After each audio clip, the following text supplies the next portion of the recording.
l'essentiel. Qu'est-ce qui est essentiel pour notre salut? On a vu hier que la première chose que Dieu nous demande, c'est quoi? Passer le temps avec lui, n'est-ce pas? Et aujourd'hui, on voit dans notre marche chrétienne qu'est-ce qui est essentiel. Et donc, avant d'entrer dans le message, j'aime toujours inviter les personnes, lorsqu'on va prier, de toujours demander à Dieu qu'ils touchent réellement le cœur, qu'ils ne sont pas venus parce qu'ils doivent venir, mais que Dieu touche réellement le cœur pour qu'ils sortent avec ce que Dieu leur dit particulièrement. Amen. Amen. Donc, je vous invite à prier avec moi avant qu'on ait le message.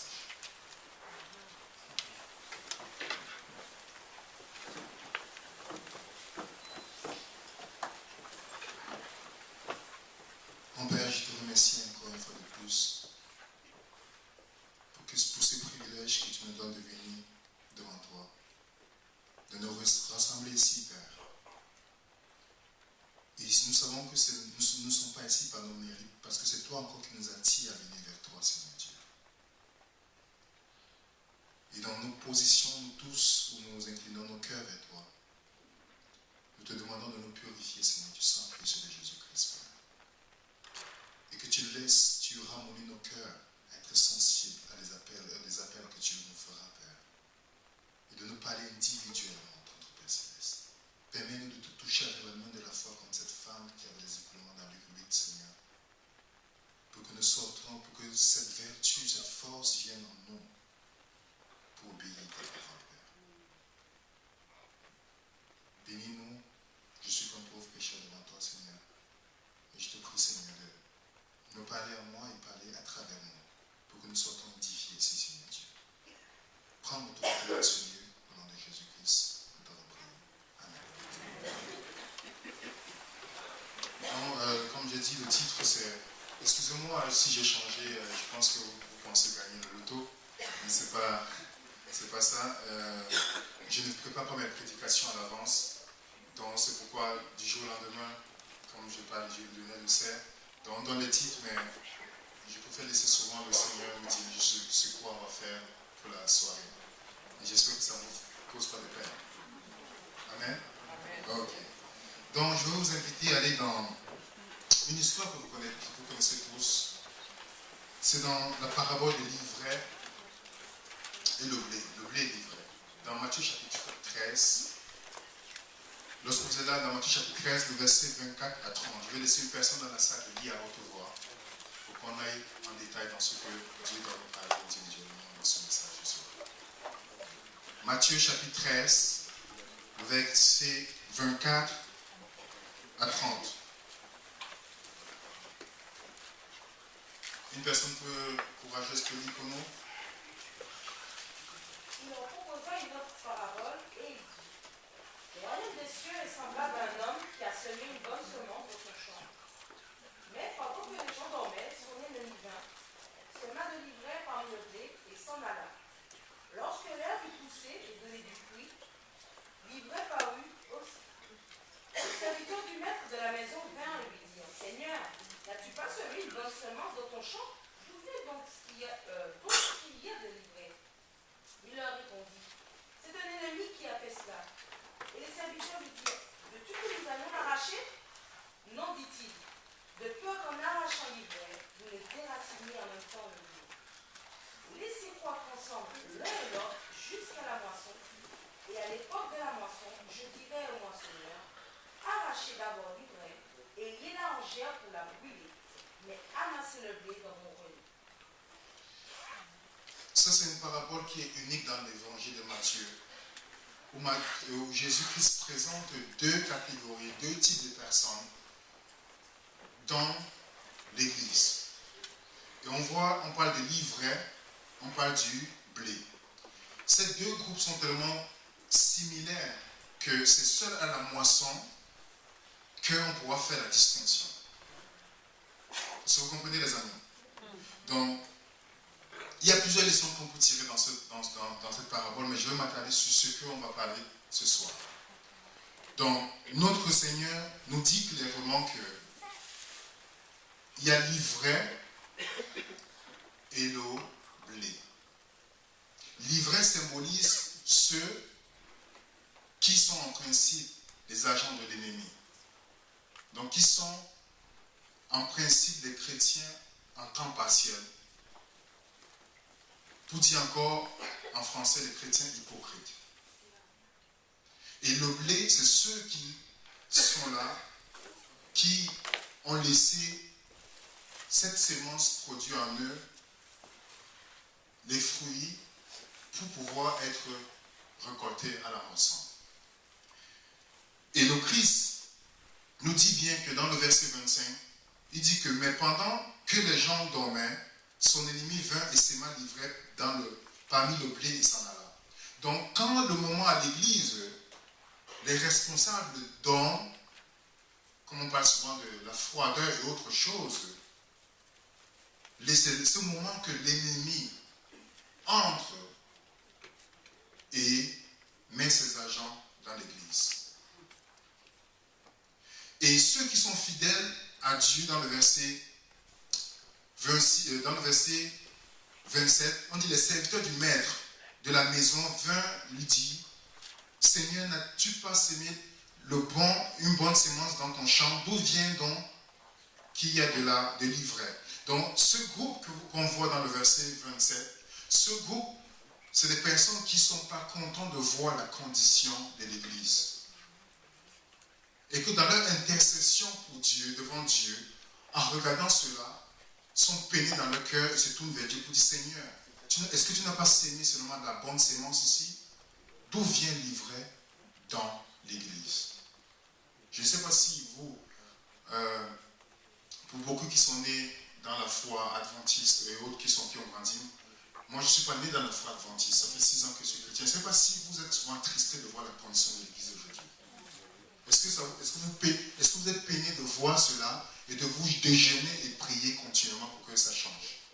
Ou vous êtes seulement en train de critiquer tout le temps? On voit qu'on dit les serviteurs du maître ici, ils ne sont pas en train de critiquer, mais sont en train d'intercéder pour que Dieu change les choses. Amen. Est-ce que vous comprenez mes frères et sœurs? Mais, ça sonne le micro.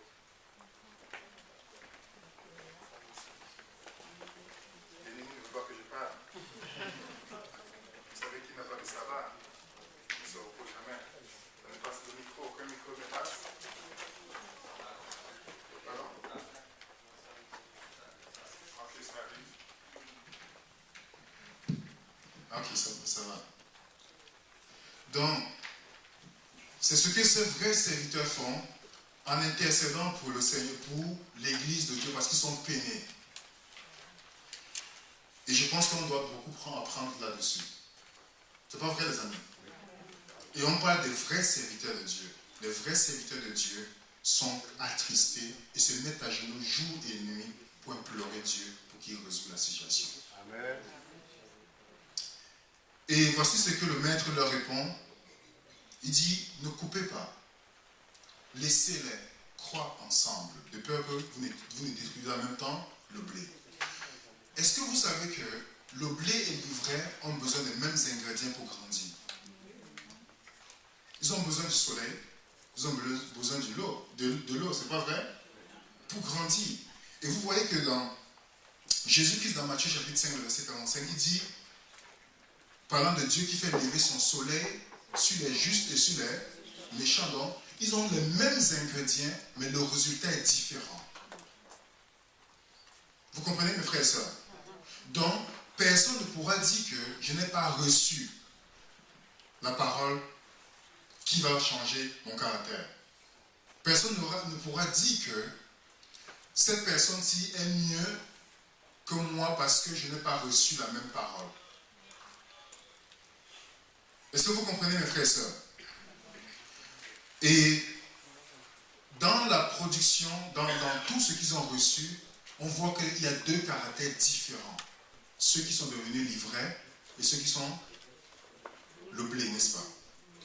Remarquez une chose, je vais vous lire une citation de Leweg dans le parabole de Jésus, la page 56, le paragraphe 6, c'est dit, une simple profession de foi ne suffira pas. Seule la nature du caractère décidera de notre destinée. Vous comprenez, mes frères et sœurs? Le fait que vous êtes à l'église et que vous dites que vous êtes chrétien ce n'est pas ça qui va vous sauver, les amis. Parce qu'il n'y a qu'une seule chose que Dieu va venir. Il y a deux choses que Dieu va venir chercher dans notre vie. Notre caractère et une personne qu'on va mener dans le Seigneur. C'est les deux choses qu'on amènera dans le ciel. Amen. Et le fait de dire chaque fois à des personnes que nous sommes chrétiens, ça ne va pas nous arranger, mes frères et sœurs. Sinon, des milliards de personnes là seront sauvées. Et Jésus-Christ lui-même a dit, avant d'arriver à Jésus-Christ, allons dans la description de Paul, qui donne, parfois vous avez sûrement lu cette description, vous attribuez ça au monde, mais c'est faux. Il s'agit de l'Église. Allons dans 2 Timothée 3, le verset 1er à 5. 2 Timothée 3, verset 1er à 5.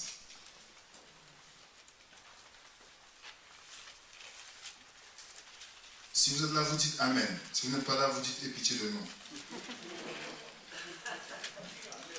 Vous êtes là? Voilà.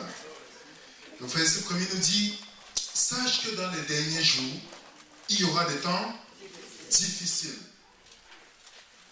Car les hommes seront égoïstes, amis de l'argent, fanfarons, hautains, blasphémateurs, rebelles à leurs parents, ingrats, irréligieux, insensibles, déloyaux, calomniateurs, intempérants, cruels, ennemis des gens de bien, traîtres, emportés, enflés d'orgueil, aimant le plaisir plus que Dieu, ayant l'apparence de la piété, mais régnant ce qui en fait la force. Lisez la description que vous voyez ici. Est-ce que vous avez vu le meurtre dedans? On ne parle pas de meurtre. Parfois, on lit, on attribue ça, que c'est des situations qui vont se passer dans le monde, mais il est en train de décrire ici l'Église, parce qu'il dit, ayant l'apparence de la piété, mais régnant ce qui fait la force. C'est la condition de l'Église, mes frères et sœurs. Il parle à Timothée en disant que, sachant que dans les derniers jours, il y aura des temps difficiles, beaucoup de personnes auront l'apparence de la piété. On vient à l'église, bien habillé, bon ça va, tout le monde est content, tout et tout, mais en réalité, on est très loin de Dieu. Très loin de Dieu.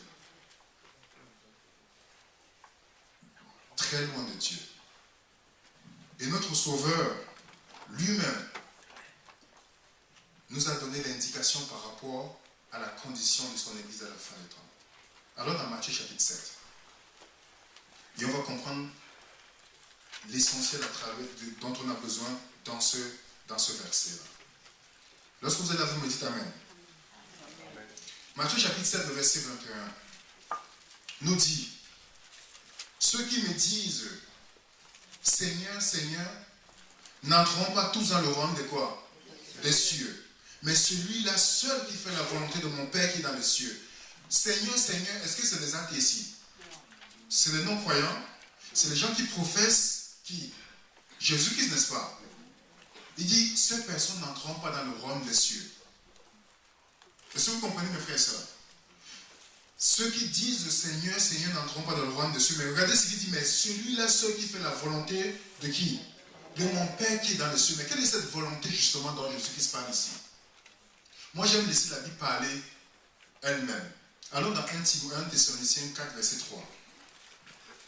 1 Thessaloniciens 4, verset 3. 1 Thessaloniciens, je prononce ça mal ou... Ok. Je vais lire. Vous êtes là, mes frères et sœurs? 1 Thessaloniciens 4, verset 3 nous dit, ce que Dieu veut, en anglais ça parle de la volonté de Dieu. La volonté de Dieu c'est quoi? C'est votre sanctification, c'est que vous vous abstenez de quoi? De l'impudicité. La volonté de Dieu, c'est que nous, il veut quoi? Vous avez peur de parler, mes frères et sœurs. Ce que Dieu veut, c'est notre sanctification, les amis. Amen. La volonté de Dieu, c'est notre sanctification. Que veut dire sanctification, mes frères et sœurs? Avant de donner la définition, allons dans Hébreux 12, verset 14, pour comprendre réellement ce que l'auteur d'Hébreux confirme aussi ce que nous venons de dire. Hébreux chapitre 12, le verset 14. Vous êtes là, mes frères et sœurs? Le verset 14 nous dit, recherchez la paix avec tous et la Sanctification sans lequel personne ne verra qui? Le Seigneur. Sans la sanctification, personne n'entrera dans le royaume des cieux. Est-ce que vous comprenez, mes frères et sœurs? Sans notre sanctification, on ne pourra pas entrer dans le royaume des cieux. Et Dieu dit que c'est ça que je te demande, mes amis. Je demande, ce que je cherche, c'est notre sanctification. C'est ce que Dieu dit. Et sanctification veut dire quoi, mes frères et sœurs? Que veut dire sanctification? Mettre à part, non? Pourquoi vous avez peur de parler? Vous avez peur de moi, mes frères et sœurs? Je suis votre frère. La sanctification veut dire mettre à part. Et comment est-ce qu'il recherche notre sanctification, mes frères et sœurs? Comment Dieu va nous amener dans le processus de sanctification? Comment il nous amène à ce processus? Allons dans Jean 17, verset 17. Jean 17, verset 17. Vous êtes là, mes frères et sœurs? Jean 17, verset 17 nous dit: sanctifie-les par ta parole est. Donc, par la parole de Dieu, il nous amène dans un processus de sanctification. Amen. On voit que la sanctification est essentielle pour nous pour rencontrer Dieu. Et comment on arrive par la parole de Dieu. Est-ce que vous comprenez, mes frères et sœurs? C'est par la parole de Dieu qu'on arrive à la sanctification. Mais ma question que je vous pose, est-ce que la parole de Dieu vous a vraiment mis à part? Oui. Est-ce que vous pensez que vous êtes vraiment différent du monde dans vos pensées, dans vos attitudes, la façon que vous parlez à vos maris, la façon que les maris s'adressent à leurs femmes, la façon que vous regardez certaines choses, la musique que vous écoutez, est-ce que vous pensez que vous êtes vraiment à part dans votre vie? Est-ce que cette parole a eu de l'effet dans votre vie, mes frères et sœurs? Combien de temps vous passez dans la parole? Vous savez que vous pouvez lire la parole comme les pharisiens. Jésus leur a dit dans Jean 5, verset 39, vous sondez les Écritures, vous pensez trouver en elles la vie éternelle, mais sont-elles qui rendent témoignage de moi? Vous pouvez lire la parole de Dieu, passer à côté, si vous ne lisez pas dans l'optique de chercher la volonté de Dieu dans votre vie. Si vous n'êtes pas prêt à obéir la parole de Dieu, pourquoi il va vous révéler sa volonté? Et vous voyez des chrétiens à l'église, des années, ils sont toujours, si vous leur posez la question, ils ne sont jamais des meilleurs chrétiens que l'année passée, que l'année précédente. Toujours à la même place, sans progression dans notre marche chrétienne, sans sanctification. Au lieu d'être le sel de la terre, nous sommes devenus le sucre de la terre. Et vous savez que Dieu va demander beaucoup aux adventistes, avec cette vérité présente qu'il nous a donnée, dont nous avons mis de côté. Hein, mes frères et sœurs, il ne nous a pas donné un message de la santé. Est-ce que nous sommes différents des gens du monde là-dessus? Non. Il ne nous a pas donné une façon de vivre. Est-ce que nous sommes différents des gens du monde? Pas du tout, mes frères et sœurs. Comme je dis souvent, au lieu d'être des thermostats, nous sommes devenus des thermomètres. Le thermostat, c'est lui qui décide la condition de la température de la pièce. Et le thermomètre s'adapte à la température de la pièce. Nous sommes adaptés aux choses du monde au lieu de décider ce que nous devons vivre. Ce n'est pas ce que nous sommes devenus aujourd'hui, mes frères et sœurs. Et c'est pourquoi, dans l'église aujourd'hui, il n'y a plus de différence lorsqu'on regarde l'église aujourd'hui avec le monde. Nous mettons seulement le nom de Jésus-Christ comme c'est devenu une étiquette pour vendre tout, pour faire toutes les choses. C'est pas vrai, mes frères et sœurs. Et vous savez que c'est très dangereux pour nous de venir à l'église, de passer toutes ces années et être perdu après. Vous savez que le processus de sanctification que Dieu veut que nous marchions dedans, de progrès en progrès, son but c'est que nous puissions aimer les choses du ciel dès maintenant. Amen. Parce que j'ai dit ça l'autre fois dans une église que je prêchais, je leur ai dit, Dieu amènera tout le monde au ciel. Je vois les gens me regardent, ils sont contents. J'ai dit, seulement ceux qui seront contents là-bas.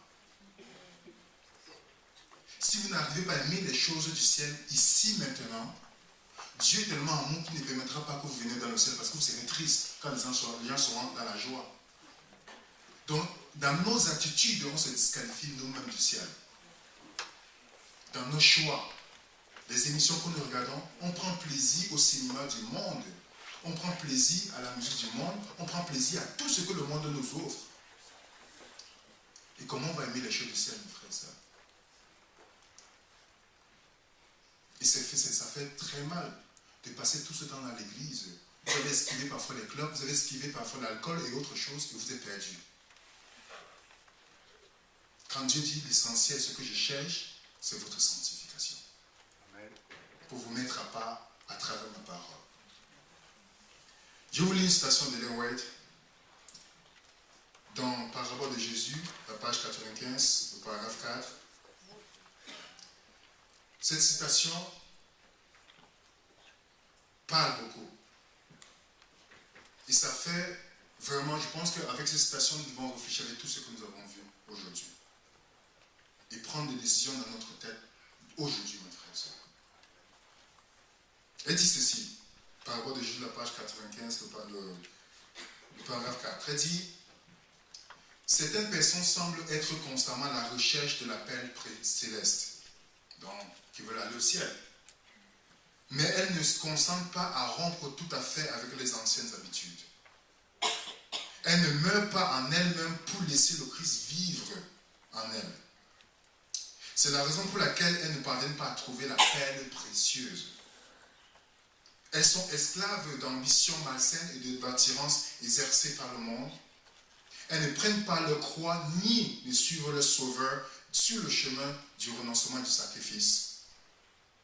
Presque chrétiennes, elles semblent près du royaume des cieux, mais ne peuvent y entrer.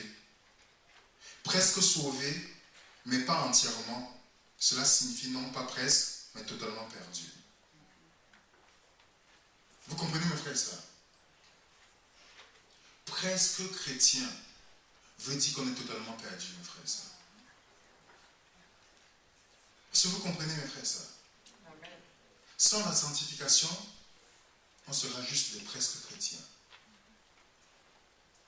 On va venir à l'église, il n'y aura aucune différence avec le monde. Est-ce qu'il y a les presque sauvés ici, mes frères et sœurs, dans cette salle? Lorsque vous faites un examen de votre propre vie, vous pensez que si le Christ vient à 20h30, est-ce que vous pensez que vous allez aller avec lui et vous serez content de vivre avec lui? Pensez-vous que vous êtes presque chrétien? Pensez que presque chrétien veut dire totalement perdu. Pourtant, Jésus-Christ nous demande une chose essentielle. C'est notre sanctification qui commence ici pour nous transformer. Si vous avez dans votre esprit que vous allez continuer à pécher jusqu'à ce que Jésus-Christ vienne, vous avez échoué, mes frères et sœurs. C'est pourquoi il veut que nous nous soumettons à lui. C'est pourquoi il dit bien dans Luc 6, verset 46, pourquoi m'appelez-vous Seigneur, Seigneur, ne faites pas ce que je vous dis. Pourquoi ne se soumet pas à la parole de Dieu? Hein, mes frères et sœurs? Pourquoi, mes frères et sœurs?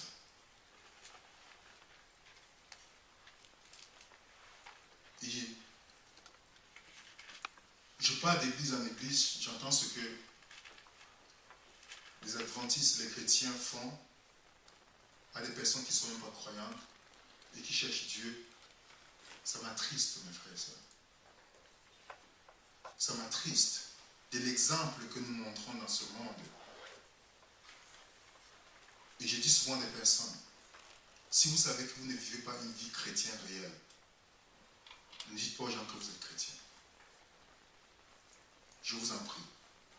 Ça ne veut pas dire que Jésus-Christ ne peut pas toujours vous toucher, mais au moins, ne leur dites pas que vous êtes chrétien pour ne pas le blasphémer son nom. Parce que si vous ne pouvez pas donner votre cœur totalement à Jésus-Christ, en rompant totalement avec les choses de ce monde, ne le dites pas. Parce que beaucoup espèrent être à votre place parce que vous avez reçu une lumière grande. Mais qu'est-ce que nous faisons de cette lumière? Et ce qui fait qu'à la fin, nous accomplissons la prophétie du mauvais côté, le côté des livrets.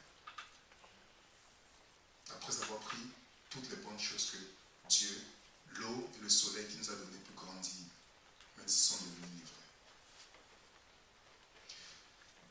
Je vais terminer avec cet appel que je vais faire pour chaque personne ici.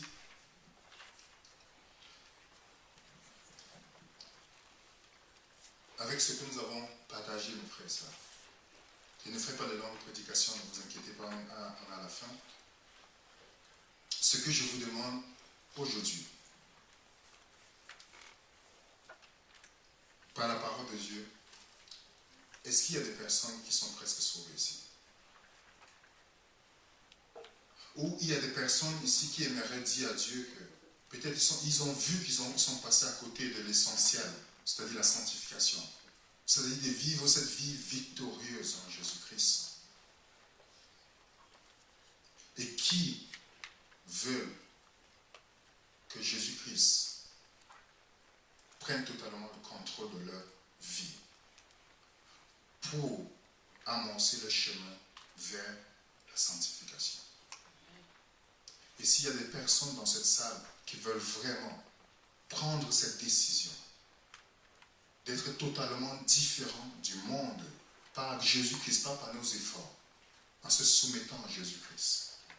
S'il y a des personnes ici qui aimeraient prendre cette décision, je vous demande de venir pour qu'on prie ensemble. Des personnes qui veulent prendre des décisions pour dire Seigneur Jésus-Christ,